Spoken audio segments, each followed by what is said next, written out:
পাক রব্বুল আলামিন কোরআন মাজিদের আরেকটি আয়াতে বলছেন, আমরা আল্লাহর প্রতি যে বিশ্বাস স্থাপন করি, আল্লাহর প্রতি যে বিশ্বাস রাখি, এই ব্যাপারে আল্লাহ পাক রব্বুল আলামিন স্পষ্টভাবে আমাদেরকে বলছেন, ওয়ামান ইয়াতাওয়াক্কাল আলাল্লাহ ফাহুয়া হাসবুহ। যেই ব্যক্তিরা আল্লাহর প্রতি বিশ্বাস স্থাপন করে তাদের জন্য আল্লাহই যথেষ্ট, আর কাউকে লাগবে না। আপনি যদি আল্লাহর প্রতি বিশ্বাস রাখেন তাহলে আর কাউরই প্রয়োজন আছে? আল্লাহুম্মা লা মানিয়া লিমা আতাইতা ওয়া লা মুতিয়া লিমা মানাতা। আল্লাহ বলছেন, আল্লাহ যদি কোনো ব্যক্তির ভালোই চায়, পৃথিবীর সমস্ত মানুষ যদি ওই লোকটার খারাপই চায়, তারপরেও ওই লোকটার কেউ খারাপ করতে পারবে? আল্লাহ যদি আমার ভালোই চায়, তাহলে পুরো পৃথিবীর মানুষ যদি বলে মৌলভী সাহেবের খারাপ হোক, আমার বিন্দু পরিমাণ কোনো ক্ষতি করতে পারবে না। পারবে? এই আকীদা বিশ্বাস আছে আপনাদের? আর আল্লাহ যদি আমার ক্ষতি চায়, পৃথিবীর কোনো মানুষ আমাকে বাঁচাতে পারবে না। এটাই তো হচ্ছে আমাদের আকীদা, এটাই তো হচ্ছে আমাদের বিশ্বাস, এটাই তো হচ্ছে তাওয়াক্কুল। কে এলো কে গেল, কে কি করলো কে কি করলো না, এর প্রতি তাওয়াক্কুল, এর প্রতি ভ্রুক্ষেপ না করে আল্লাহ আপনার ব্যাপারে কি করেছেন, আল্লাহ আপনাকে কি বলছেন, আল্লাহ আপনার এই কাজে কতটা খুশি হবেন কিংবা নারাজ হবেন, এটা আপনাকে চিন্তা করা উচিত। মানুষকে রাজি করাতে গিয়ে আপনি আল্লাহকে নারাজ করে দিচ্ছেন, করলেন না? আল্লাহকে নারাজ করে মানুষকে খুশি করলেন না আপনারা? বাড়ি বাড়ি বাড়ি বাড়ি, ছাদের ওপরে পতাকা, রাস্তাঘাটে পতাকা, মহল্লাতে পতাকা, পতাকারই গাছ।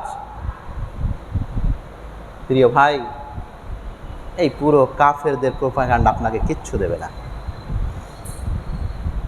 সময় আপনাকে শুধু ব্যবহার করেছে, এছাড়া কিচ্ছু নয়। আল্লাহর প্রতি ভরসার ব্যাপারে আরেকটি ঘটনা শুনুন। এই ঘটনা বলে শেষ করবো আমি আমার আলোচনা ইনশাআল্লাহ। ইব্রাহিম আলাইহিস সালামকে আগুনে নিক্ষেপ করা হচ্ছিল, আগুনে নিক্ষেপ করা হলো, এটা শুনলেন কি শুনলেন না? বাঁচালেন কে? আল্লাহ। এই পুরো কার্যকলাপটা ছাদ থেকে দেখছিলেন একজন মহিলা, যার নাম সারা। এতক্ষণ অবধি ইব্রাহিমের বিবাহ হয়নি। পুরো কার্যকলাপটা দেখলেন কে? সারা। ছাদ থেকে দেখলেন। লোকটাকে আগুনে নিক্ষেপ করা হলো, আবার পুড়লো না কেন? এই প্রশ্ন কার? সারার। লোকটাকে আগুনে নিক্ষেপ করা হলো, পুড়লো না কেন? তার মানে লোকটা সত্যবাদী। ওই লোকটা যেটা কাজ করেছে সেটাই ঠিক, রাজা বাদশারা যেটা কাজ করেছে এটা ভুল। কারণ সত্যের তো জয় হবে, আর জয় হলো কার? ইব্রাহিমের। সঙ্গে সঙ্গে সারা ইব্রাহিম নবীকে বিবাহর প্রস্তাব দিলেন। হ্যাঁ হ্যাঁ মিলল, বিবাহ সম্পন্ন হলো। ইব্রাহিম নবী সেই জায়গা ছেড়ে, সেই ভূমি ছেড়ে, সেই দেশ ছেড়ে চলে যাচ্ছেন অন্য একটি দেশ। পথের মধ্যে আরেকটি বিপদ, আরেকটি তাওয়াক্কুলের পরীক্ষা আল্লাহ তাআলা দিচ্ছেন। ইব্রাহিম নবী এবং তিনার সঙ্গে রয়েছেন ইব্রাহিম নবীর স্ত্রী সারা। রাস্তায় যেতে যেতে যেতে যেতে এক বদমাশ শাসক, সম্রাট, রাজা বাদশা, এরা স্বামী স্ত্রীকে আবার অ্যারেস্ট করে নিল। কাকে? ইব্রাহিমকে এবং ইব্রাহিমের স্ত্রী সারাকে। সারা অত্যাধিক লাবণ্যময় এবং সুন্দরী ছিলেন। একটি হাদিস এসেছে, আল্লাহ পাক রব্বুল আলামিন তিনজন মহিলাকে শ্রেষ্ঠতম চেহারা এবং সুরাত সাকাল দান করেছেন। এক, আমাদের মা হাওয়া আলাইহিস সালাম। দুই, মারিয়াম আলাইহিস সালাম, ঈসার মা। এবং তিন, ইব্রাহিমের স্ত্রী সারা। অত্যাধিক সুন্দর। রাস্তা দিয়ে যেতে যেতে স্বামী স্ত্রীতে রাজা অ্যারেস্ট করে নিল তাদেরকে। ইব্রাহিম নবীকে এক ঘরে বন্ধ করে দিল এবং সারাকে আরেক ঘরে বন্ধ করে দিল। এই বদমাস লম্পট শাসক, এই বদমাস রাজা তার কুনিয়াত নিয়ে, খারাপ নিয়াত নিয়ে সারা আলাইহিস সালামের ঘরে কক্ষে প্রবেশ করছে, আর ওই ঘরকে চারিদিক দিয়ে সৈন্য দিয়ে ঘেরাও করে, সৈন্য ফিট করে দিয়েছে, চারিদিক থেকে ঘেরে নিয়েছে। সারা চারিদিকে দেখছেন বাঁচার কোনো সুযোগ নেই। আমার স্বামীকে অন্য জেলে বন্দি করে দিয়েছে, আমাকে আর এক জেলে বন্দি করে দিয়েছে, আর চারিদিকে সৈন্য ফিট করে রেখে দিয়েছে, পালানোর কোনো সুযোগ নেই।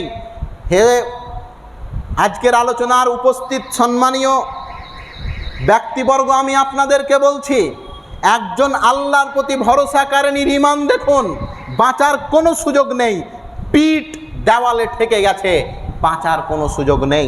স্বামীকে এক ঘরে বন্দি, আমাকে এক ঘরে বন্দি, চারিদিকে সৈন্য ফিট করে ঠিক করে রেখে দিয়েছে, চারিদিক থেকে আমাকে ঘিরে রেখে দিয়েছে, আর ঘরে খারাপ নিয়ত নিয়ে ওই বদমাস লম্পট রাজা প্রবেশ করেছে, বাঁচার কোনো সুযোগ নেই। কি করে বাঁচবো? আমি আপনি যদি একবার ভাবি ওই রকম পরিস্থিতিতে যদি চলে আসি, তাহলে আমরা কি করব? কমসে কম রাজার পা হাত ধরে লটালটি করব, করবেন না? নেতা বাবু এইবার ছেড়ে দেন, আর ভুলটা হবে না। জীবনে তোমার মেম্বার প্রধানকে কোনোদিন এই কথা বলতেই যাব না, তোমার পার্টি অপোজিটের দিকে তো কোনোদিন আর দেখবো না, এই হতো না আমার আপনার কথা। নির্ভীক দেখেন কত, তাওয়াক্কুল, আল্লাহর প্রতি কতটা ভরসা এদের।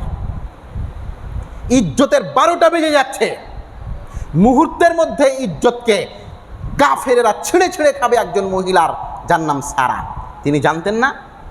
জানতেন যে আমার ইজ্জতের 12টা বাজিয়ে দিবে কে? এই শাসক, কারণ খারাপ নিয়ত নিয়ে ঘরে ঢুকেছে। কিন্তু সারা নির্ভীক ছিলেন, তাওয়াক্কুল রাখতেন, ভরসা রাখতেন আল্লাহর প্রতি। ওই নমরুদকে বললেন, ওই বদমাস লম্পটকে বললেন, আমাকে 2 রাকাত নামাজ পড়ার সুযোগ দেওয়া হোক। বুখারীতে এসছে এই হাদিসটি, 2217 নম্বর হাদিস। আবু হুরায়রা রাদিয়াল্লাহু তাআলা আনহু এই হাদিস বর্ণনা করছেন যে সারার দিকে যখন ওই বদমাস খারাপ নিয়তে হাত বাড়ালো, সারা তখন তাকে বললেন, আমাকে 2 রাকাত নামাজ পড়ার মতো সময় দেওয়া হোক, আমাকে সুযোগ দেওয়া হোক 2 রাকাত নামাজ পড়া। ওই বদমাস লম্পট রাজা, সে তো অপেক্ষা করছিল, কি যায় আসে 2 রাকাত নামাজ পড়ার। কিন্তু সে কি জানে, একজন মোমেনা, একজন মমিনের এই 2 রাকাত নামাজটা পৃথিবীর মিজাইলের চাইতেও বড় অস্ত্র। 2 রাকাত নামাজ পড়লেন সারা, ওই কক্ষেই পিছনে প্রস্তুত হয়ে আছে কে? নিজের ইচ্ছা, নিজের কুপ্রবৃত্তির ইচ্ছা মেটানোর জন্যে ওই শাসক। ওই সমাতে সারা 2 রাকাত নামাজ পড়ে আল্লাহর দরবারে আরজি দিলেন, আল্লাহুম্মা ইন কুনতু আমানতু বিকা ওয়া বিরাসূলিকা ওয়া আহসানতু ফারজি ইল্লা আলা যাওজি ফালা তুসাল্লিত আলাইয়া হাদাল কাফির। এই করুণ পরিস্থিতিতে কি দোয়া বের হচ্ছে দেখছেন সারার। আল্লাহর কাছে আরজি দিচ্ছেন, তিনি জানছেন যে আমার জীবন শেষ, এই ইজ্জত আমার শেষ। আল্লাহর কাছে আরজি দিলেন কি, আল্লাহুম্মা ইন কুনতু আমানতু বিকা ওয়া বিরাসূলিকা ওয়া আহসানতু ফারজি। আল্লাহ, তুমি ভালো করেই জানো আমি তোমাকে বিশ্বাস করেছি, তোমার নবী ইব্রাহিমের প্রতি ঈমান এনেছি, এবং তুমি ভালো করেই জানো আমি আমার ইজ্জত, আমি আমার দেহ তোমার বান্দা আমার স্বামী ইব্রাহিম বাদ দিয়ে কাউরি জন্যে হালাল করিনি আল্লাহ। আমি আমার ইজ্জতের হেফাজত করেছি আল্লাহ, আমি আমার আমানতের খিয়ানত রেখেছি আল্লাহ, আমি তোমার নবীকে নবী বলে মেনেছি আল্লাহ, আমি তোমার প্রতি বিশ্বাস স্থাপন করেছি আল্লাহ। হে আল্লাহ, যদি আমি এগুলো করে থাকি তুমি ভালো করেই জানো যেগুলো আমি করেছি, কিন্তু হে আল্লাহ ফালা তুসাল্লিত আলাইয়া হাদাল কাফির, তাহলে আজকে কাফেরটা আমার উপরে প্রভাব ফেলছে কি করে? কাঠগড়াই নিয়ে চলে নেন আল্লাহকেই স্বয়ংকে হাজেরা সারা। দোয়াটা কি ছিল দেখলেন? আল্লাহ তুমি জানো আমি তোমাকে বিশ্বাস করেছি, তোমার নবীর প্রতি ঈমান এনেছি, আর আমি কোনোদিন খারাপ কাজ করিনি আল্লাহ, এটা তুমি ভালো করেই জানো। যেহেতু আমি কোনোদিন খারাপ কাজ করিনি, তো এই কাফেরটা আজকে আমার ঘরে করছেটা কি? কাঠগড়ায় কাকে দান করালেন? আল্লাহর কাছে প্রশ্ন ছুড়ে দিলেন, আমি তো কোনোদিন খারাপ কাজ করিনি, তাহলে এটা কেন ঘটছে? আজকে কোনো আছে বান্দা যে আল্লাহর কাছে এই দরবারে হাত তুলে বা কোনোদিন আল্লাহর কাছে এই দরবার এই আরজি রাখবেন, আল্লাহ কোনোদিন তো আমি তো মানুষের দুর্নাম করিনি, কোনো তো মানুষের গীবত করিনি, কোনোদিন তো হারাম খাইনি, কোনোদিন তো দুটা ভালো খারাপ কাউরি ব্যাপারে কিছু বলিনি, হে আল্লাহ কোনোদিন তো কাউরি ক্ষতি করিনি, তাহলে আমার ক্ষতি আজকে হলো কেন? পারবেন এ কথা বলতে? বুকে দম আছে এই কথা বলার? এতে জিগার লাগবে যে? লাগবে না?